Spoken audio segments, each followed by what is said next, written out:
ચોટીલા ડુંગર તલેટીમાં દબાણ હટાવવા તંત્રનું અલ્ટિમેટમ, 450 જેટલા દુકાનદારોને ચેતવણી, આવતીકાલે મેગા ડિમોલેશન. યાત્રાધામ ચોટીલામાં શ્રદ્ધાળુઓની સુવિધા માટે તંત્ર હવે એક્શન મોડમાં આવ્યું છે. ચોટીલા ડુંગર તળેટીમાં વર્ષોથી અડીંગો જમાવીને બેઠેલા દબાણકર્તાઓ સામે લાલ આંખ કરવામાં આવી છે. ચોટીલામાં બિરાજમાન મા ચામુંડાના દર્શનાર્થે આવતા લાખો શ્રદ્ધાળુઓને પડતી મુશ્કેલીઓને ધ્યાને લઈ તંત્ર દ્વારા મહત્વનો નિર્ણય લેવાયો છે.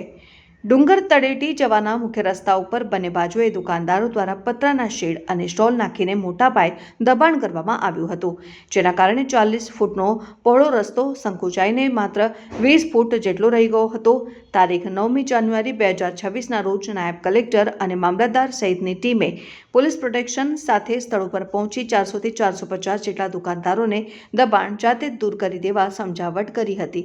તંત્રએ સ્પષ્ટ ચેતવણી આપી છે કે જો દુકાનદારો સ્વેચ્છાએ દબાણ નહીં હટાવે તો તારીખ 10મી જાન્યુઆરી 2026ના રોજ સવારે 9 વાગ્યે જેસીબી મશીનો સાથે કડક હાથે દબાણ હટાવ ઝુંબેશ હાથ ધરવામાં આવશે.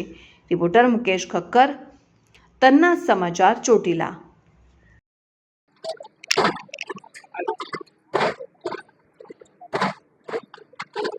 સાહેબ કહેશો, આજે ડિમોલેશન કરવામાં આવી રહ્યું છે તળેટી વિસ્તારમાં. અગાઉ પણ આ ડિમોલેશન થઈ રહ્યું છે અને બીજી વાર પણ આ દબાણ જે ચોટીલાની અંદર ચોટીલા જે ડુંગર આવેલો છે ત્યાં માતાજી બિરાજમાન છે અને આ તળેટીની અંદર જે જુદા જુદા દબાણ કરતા હોય જે દબાણ કરેલું હતું, આ દબાણ છે આમ તો નેશનલ હાઈવે 47થી કરી પાળિયાદ રોડથી કરી અને છેક તળેટી સુધી જુદા જુદા 450થી વધુ દબાણકારોએ આ દબાણ કરી અને રસ્તાને એકદમ સાંકડો કરી દીધો હતો.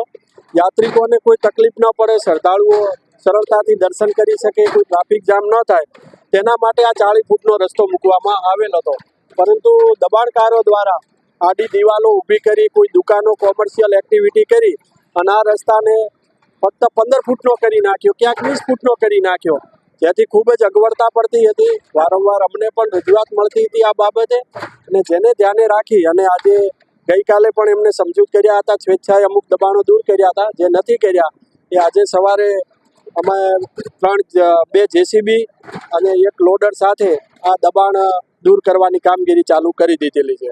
ફરી દબાણ થશે તો સાહેબ શું કાર્યવાહી થશે? ફરી દબાણ ન થાય અને થશે તો જે જંત્રીના 1% મુજબ દંડ છે અને લેન્ડ ગ્રેબિંગ જે છે એ હવે લેન્ડ ગ્રેબિંગ જ કરવામાં આવશે. કારણ કે અગાઉ પણ દબાણો દૂર કરેલા હતા, પરંતુ ફરી જે દબાણકારોએ મોટા પ્રમાણમાં દબાણ કર્યા છે એમની સામે લેન્ડ ગ્રેબિંગ અંતર્ગત કાર્યવાહી થશે.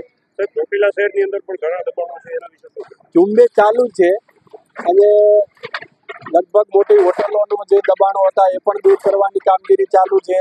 બીજા પણ જે દબાણો છે એ દબાણો આઈડેન્ટિફાઈ કરી અને જે સરકારી જમીનો ઉપર જે દબાણો ઊભા થયા છે એ તમામે તમામ દબાણો દૂર કરવામાં આવશે. રસ્તા ઉપર છે 5-6 ફૂટના બાર ઈમલાઓ ફડકી અને વેપાર કરવામાં આવે છે, એના વિશે ચોટીલા શહેરની અંદર પણ આ ઝુંબેશ પતે એટલે પછી ત્યાં પણ જે આવા ઈમલા કરીને જે દબાણ કર્યું છે એ પણ દૂર કરવામાં આવશે.